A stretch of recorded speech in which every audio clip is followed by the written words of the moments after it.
Today I want to take us back to the Old Testament because sometimes when it comes to making disciples, and I start talking about evangelism and things like that, a lot of us start to say, like, that's not me. Sorry I keep doing this. When Steve's here, he tapes this to me.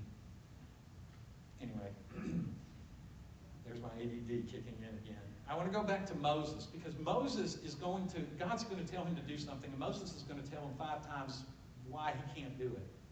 And I want you to listen to his excuses, and then I want you to hear God's rebuttal, because I think that many of us give these same kind of excuses to God when God is placing a calling on our lives to go into the world and to be his witness.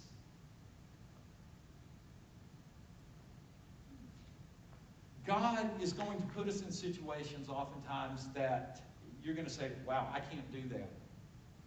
I can't do that. That's way over my head. God is doing that because you have to put your faith and your trust in him. I mean, Paul tells us in the letter to the Ephesians, we are his workmanship created in Christ Jesus for good works, which God prepared beforehand that we should walk in them. God has already put a plan in your life. You just have to walk in it. It's already there. He's already gone before you. He's already there. Now, Moses is 80, 81, and God is giving him this heavy responsibility. In Exodus 3, chapters 1 through 10, I'm just going to kind of skip through this. Moses is keeping his flocks, keeping the flock for his father-in-law Jethro, who's a priest of Midian. And he goes up onto this mountain, and as he's there, the angel of the Lord appears to him in a flame in a bush. And Moses says, I'll turn aside and see why this bush isn't burning. Okay, that's the first thing he does. He actually turns. A lot of times we don't give God our attention. Maybe we start to feel something. God, I've got this, something is telling me I need to reach out and call this person.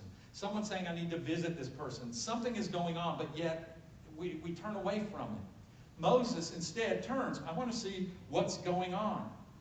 And then, of course, God says, don't come near, take your shoes off, you're on holy ground.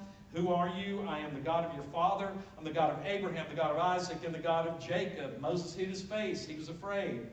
And then he says this in verse 7. The Lord said, I have surely seen the affliction of my people who are in Egypt.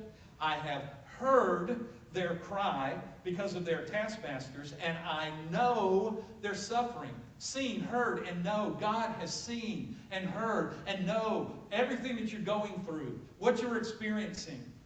And so when you are crying out to him, God, I need your help. God, I need something. He already knows. And then he says, I have come to deliver them out of the hands of the Egyptians.